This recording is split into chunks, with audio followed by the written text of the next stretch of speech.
Hello beautiful people, this is Joseph from Humble You Media, and in this video I want to talk a little bit about my story, my journey, how I left TV, left being a weatherman in order to find truth, to find meaning, because I was at a state where I just saw black.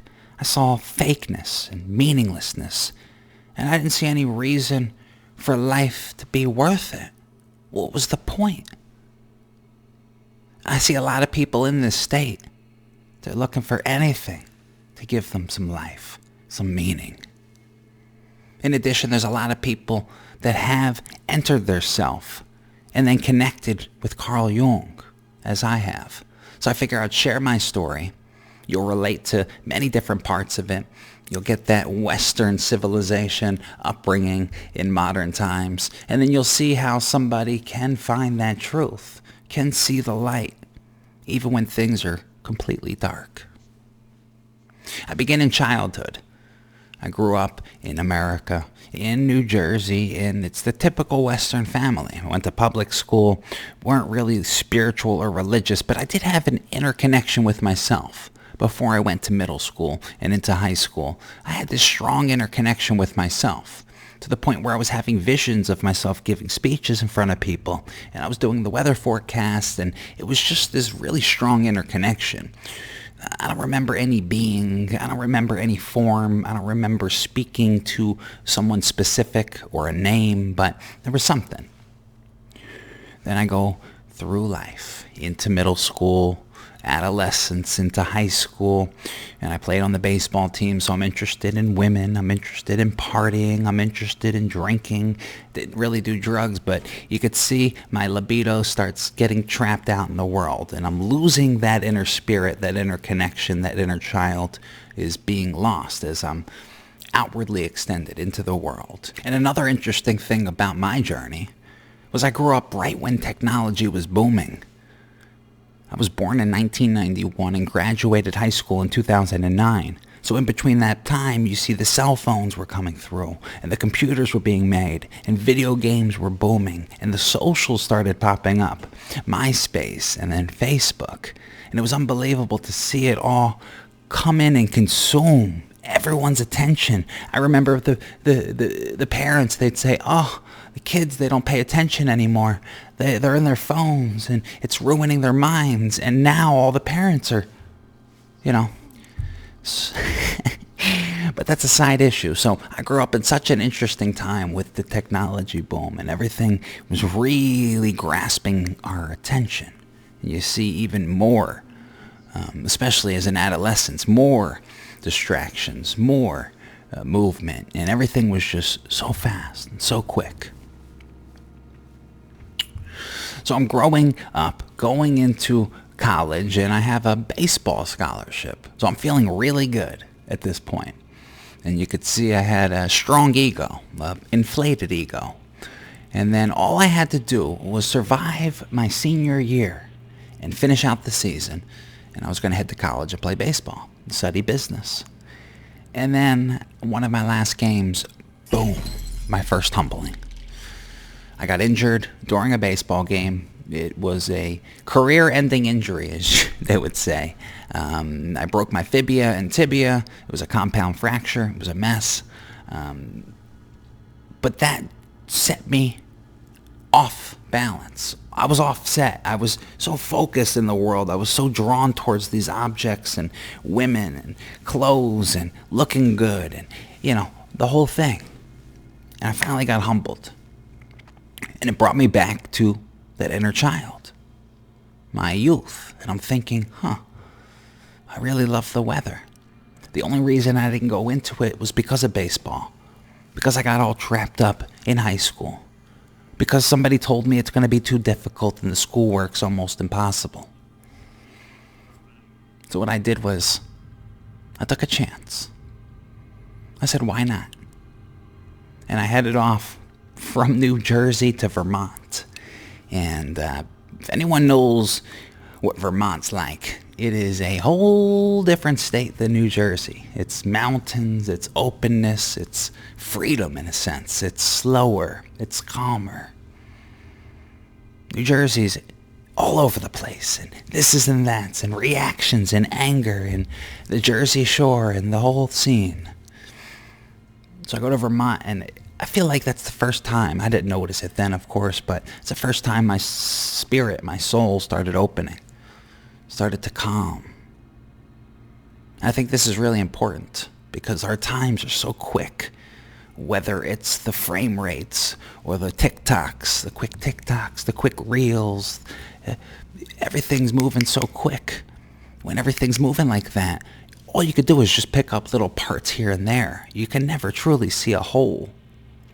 And in all those little parts, everything gets distorted in the background. It takes a stillness and openness to really see something for what it is, to really grasp it. But that's a side issue. So I go to Vermont, and I'm going to study to be a weatherman. And it sounds great, but there's one problem.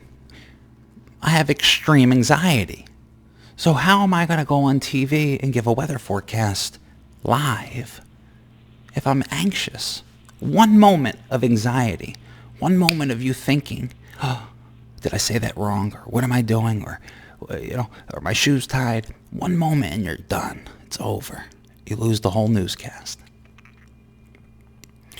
So I was working through anxieties. I'm opening up. And I'm studying these formulas. And what's so interesting about these formulas, atmospheric science, to be a weatherman, you got to study the atmosphere, the formulas of the atmosphere.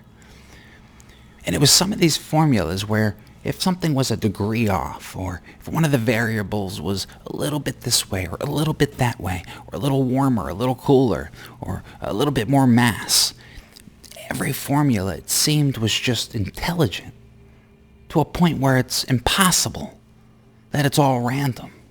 There's an intelligence, and I started seeing it. Now, I wasn't humble, I wasn't open enough to really explore it and see what that meant, but it was those moments that stuck with me and really pushed me forward. We'll come back to that. So I'm studying. I'm getting rid of my anxieties. I'm noticing that I am opening up. I can do this. Yeah, I'm nervous. I can barely breathe, but I can get through it. Let me tell you this quick story. So before I even left, when we were at restaurants with the family, when I'm with my family, with friends, out at a restaurant with people I'm comfortable with, I had so much anxiety that when it was coming around the table for my turn, it was like this large black ball was coming towards me of fire. And the closer it got, the more it just really scorched me. And I'm thinking in my head, oh, I got to say this, I got to say that, make sure. And then by the time I start speaking, it's gibberish. It's a mess. I'm sure if anyone has anxiety, you know what I'm talking about. But the fact that I was like that and was able to get to the point I was, it should help you see it through. So then from Vermont, I got a job right out of college. I remember leaving my final and driving from Vermont over to Michigan, the capital of Michigan. I'm working at a CBS station. It's the #1 station in the market, and I'm excited. I'm ecstatic. I'm thinking I am driving right now to reach the American dream, to achieve it. I'm there. I've done it. And after 2 weeks of a little bit of training, getting used to the grounding, I was on TV. I was on commercials. People were coming up to me. It was quite an experience, and I lived the honeymoon. It felt good. I thought I made it. You started off a little sour. It is National Sourest Day. You seem better now, though. Did you make that up? And then I started seeing things. And it was a slow humbling this time. This is going to be the second humbling, but this one's slow. I would see things very slowly. One little thing here. My co-anchor seeming one way on air, and then the cameras turn off, and it was a whole different person. I learned the persona in those moments. I started seeing the news was fake. I started seeing everyone was fake. I started seeing right through everything. Seeing that the news was making money off of the viewership, and that's all they cared about. They didn't care about the truth. They didn't care about keeping checks and balances. That was the least of their worries. And I'm not going to get into the news media. You could do your own research on that, as I have done. Maybe one day I'll talk about it. But what I can say is if you're looking towards the news to give you the cold hard truth, you're fooling yourself. So I'm seeing through it. It's a gradual process, and it's just getting worse and worse. And I remember one time I'm sitting at home, and I don't know if it's a commercial or an older newscast that was replaying later at night, but I pop up on TV and I'm watching myself. And I'm in one of those moods. And I'm thinking, my goodness, look what I did to myself. I'm some fake talking head on TV. Nobody knows who I am. No one knows what I'm like. And I'm acting like everything's normal. I was so disgusted in that moment. And I was done. I couldn't do it. So I put in my 3 months. You can't just leave.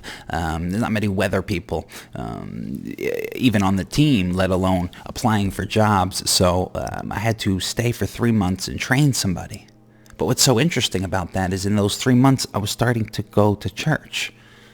And this is where things started shifting again. As I went to church, it was a non-denominational church. The first time I was brought there by what's going to be the future girlfriend.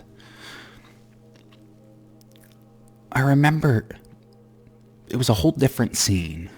It was a whole different feeling. It was like I stepped into something new. It was almost like Vermont, but a whole different, like a true stillness. Vermont was like a breath. But this was just a complete silence and stillness.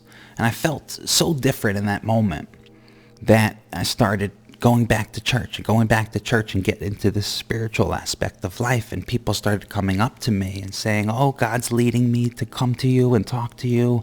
I feel like you have something to say to me. And then some people in the church were talking to me, and everything got a little bit weird, and I'm going through it, and I had the girlfriend again that was going through it too, and I'm leaving TV, and then she's leaving TV with me, so we move away. We move back to New Jersey. She comes with me.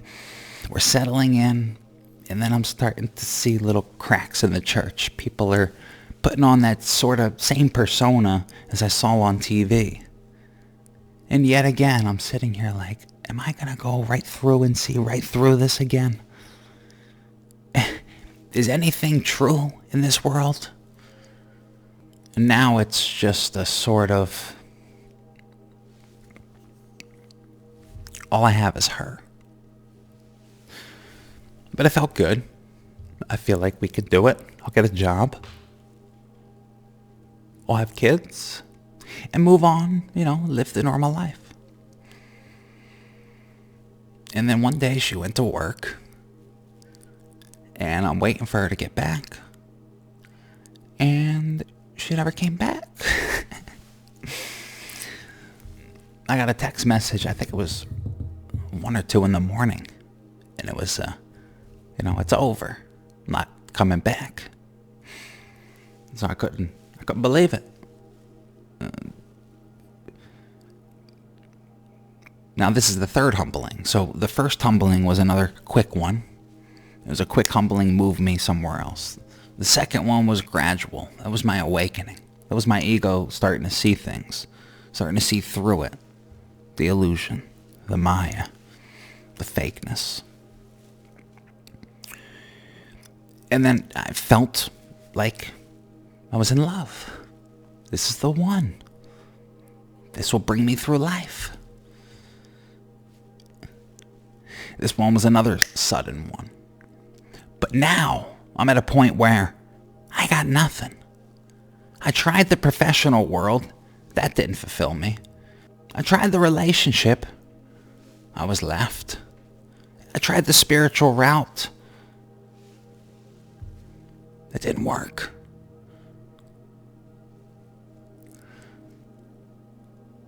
Now, most people at this point, you kind of just give up. I mean, what else is there to live for? And it was black. For about 2 weeks, it was as black as anything could ever be. I was stunned. I couldn't even speak. I didn't know where to go, what to do.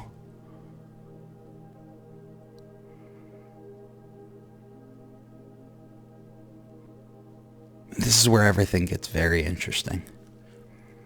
Because when I'm in this moment, when there's nothing, and of course I could have went the other way, the really dark way. I could have just left everything and said bye-byes. But I'm wild. And what I said was, if there's truth out there, if those formulas really had something to them, if that inner child that I had, if that spirit that I had with me was real,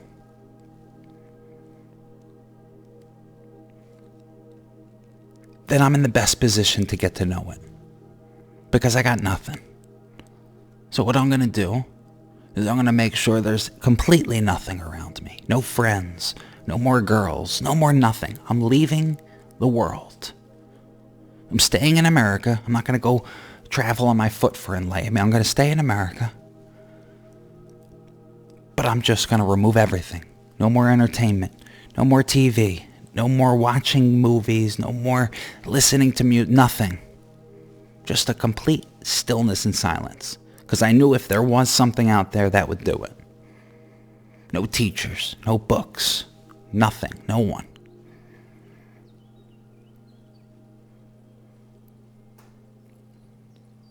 Now, I'm blessed to be able to have all those experiences where I've tried all these different things out and I really didn't have anywhere else to go. Kind of ran through everything quickly.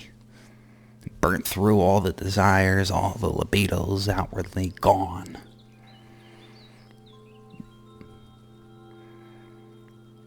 But it's good because it left me just alone with myself. And I remember taking walks. That was the first thing that I started doing, was these walks, which turned into bike rides. And then on one of the bike rides, something happened. And it was that same experience that I had in church. But this time it was out in the world. So I remember thinking back when I was in church, my gosh, this is the presence of the divine. This is God. This is it. That's why I went into it. But then I had the same moment again. And I'm like, that's the same feeling. This is the same thing. This is what I thought was the Spirit. This is what I thought was God and Jesus and salvation. This is it right here. And it was from that moment where I knew that there's something. And then I started really getting into myself. I started watching myself because I knew I had these reactions that were just too quick. I was quickly reacting, and then I would look back after I've already reacted and say, why did I do that? What was I thinking? So I figure, let me start being completely present 24/7 and watching everything. And I was watching all my projections. I would go out just to take a walk to see if I would project onto something. And I was catching everything. Again, I didn't know Jung at this point, but I knew myself, and I was watching it. And it was unbelievable to see through those experiences what I've done to myself. I remember at one point, after a bit of work, breaking down and just amazed at what I've done to my soul, to my psyche. I was broken. It was like I went out into the world and just got raped. And there was so much that I was healing in myself. Still going through it, of course. It's a lifetime process, but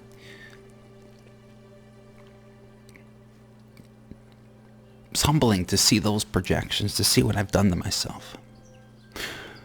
But then it was through that where I started then thinking this beautiful thought.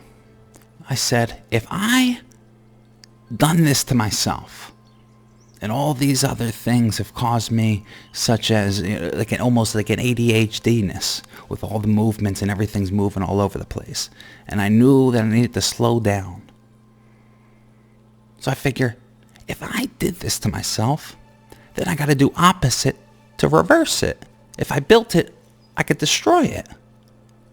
That was my thinking. It was this inversion. You think live, L-I-V-E. Inverted, it's evil. So I was living evil, and I was trying to invert it to life again. But I had to burn through all of what I've built. On top of that spirit that was with me when I was a child. That connection. So I got a piano. And I figure if I got a piano and started learning like Chopin or, something slower, that I'll be able to train myself and expose myself to slow down. And after a couple weeks, I noticed the changes. I noticed in moments I was just more open, more aware. I had more patience. There was more of a rhythm with life. And it was from these moments that I really started diving in to the idea of the logos. Because on those walks and on those bike rides and in the moments where I was losing my mind, and not in the sense of losing my mind like someone crazy, but losing my mind where I'm losing that thinking that always in my head, and I was free. When I lost my mind in that sense, that's when the logos would come through. On the walks, when I'm focused. And then I started dancing. Letting the arrows out, I guess you could say. I started dancing. And it was this dancing that really started moving information through me. I felt like I was getting things out of my body. And it was coming through in those dances. And my body was becoming more free and more open. For example, this is a great example, as I was watching a movie once, and I was very jumpy at the scary scenes, the frightful scenes, and I noticed I wasn't jumping. My reactions were changed, and it was in those reactions of fear or anxiety or anger where I wasn't reacting like I normally would. And to catch myself changing and transforming, not only my mind, but my body, to notice that all these changes were happening gave me that faith to keep going, to keep pushing forward. So I'm doing this exposure therapy. I'm putting myself out there in different situations. I'm watching the logos. I'm getting these downloads. I was carrying a bag with me because I had paper all the time on me. As these downloads, the way they came were all at once. It wasn't like someone was speaking to me, hey, Joseph, today we're going to talk about self-reflection. It was just a boom. I would gather everything, try to put it all together. That's at least how I was gaining a lot of information. Through this whole process, though, I still had no teacher. I had no one around me. No one knew what I was doing. I couldn't talk to anyone about this information. So I figure maybe I should write a book. And then I connect with Jung. Now, I forgot to mention, early on, when I was in the black, he had a quote that said, no tree can grow to heaven unless its roots reach down to hell. And I was in such hell at that moment that I remember seeing that, and it kind of like woke me up. I was like, yes, it's not all about the good. Yes, we all have a little bit of evil in us. Yes, you gotta go down to go up. It felt so good. Another thing Jung did for me was he brought me back through history to see everything. How the psyche was working in time. How it was working through people. How its archetypal themes were showing up. And how I could relate a lot of them to my own life, to my own experiences. And one of the things that really connected with me was when I finally connected with the Greeks. From Plato back to Socrates, into Empedocles and Parmenides. One of his famous sayings, what is what I was reflecting on. That idea of what is. And then the first chapter, of course, in the Red Book, the way of what is to come. And it was finding Jung that really just You could say it's another humbling, because I said, I thought this whole time I was going crazy, or I was the only person that could pick up on this. But this is real. I'm not crazy. There is truth in this journey, because Jung's speaking on it. The way he spoke about the unconscious, I just connected so well with. And then when he was talking about Christianity, I remember reading the answer to Job. Unbelievable. I was like, this is how I feel. To almost the exact degree. And I still didn't pick up the red book at this point, get into Jung. And then finally, the red book. I actually ordered the only reason I found out about the red book was because of the black books. I saw the black books popped up for a pre-order. I was like, I should pick these up. These are his personal journals. I'm interested in telling my story about this spirit. He's talking about it. There has to be something there. And then I saw, the black books are the red book. But the whole set. It's this whole set of journals that the red book was made from. So then I was like, I got to pick up the red book. I only knew about the red book, I think it was the end of 2020, 2021. And I'm not like a scholar. So putting together that series, you could just see I was just so connected with the material. Because I lived it, and it's truth. It's real. So I tell this story for a few reasons. First is because you may be thinking, there's no spirit in life. There's no point. There's no meaning. And trust me, I've been there. I know what that feels like.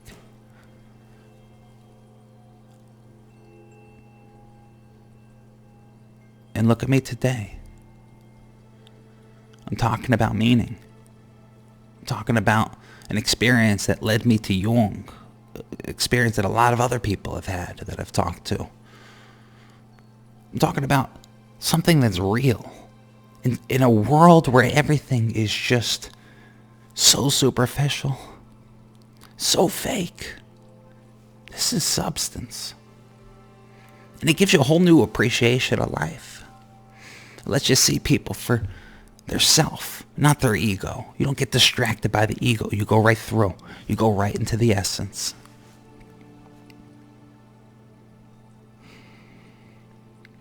Another part of this story is that idea that if you go out into the world without yourself and you're always trying to find something, meaning, purpose, love, whatever it is, and you're trying to become, it's impossible. I fell hard a few times. A lot of people fall. Because you have to be before you can become. You have to be. You have to know thyself. You have to understand your workings. You have to understand the psyche in that realm and get a good feel for it before you go out into the world. So I tell this story because I see a lot that are going into this journey, going into their self. A lot that are stuck in the world, trapped in the illusion. A lot of people that are just hoping for some kind of meaning, some kind of essence, some kind of truth. And though it's not a full story, I left a lot out, especially the physical changes that I was going through. In addition, all the little minute things, such as the downloads and what they were, some other happenings, a lot of synchronicities that I didn't get into. But you see in this how it's not a story of searching for enlightenment. It wasn't a story of hoping to be saved. It was a story of someone looking for truth. And every time as that ego was built, it fell.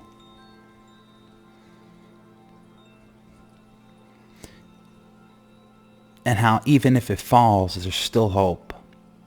Even if it's dark, even if there's no one around, even if there's nothing to look forward to, there's still something in you. There's still something there. And if you can enter yourself, it's difficult.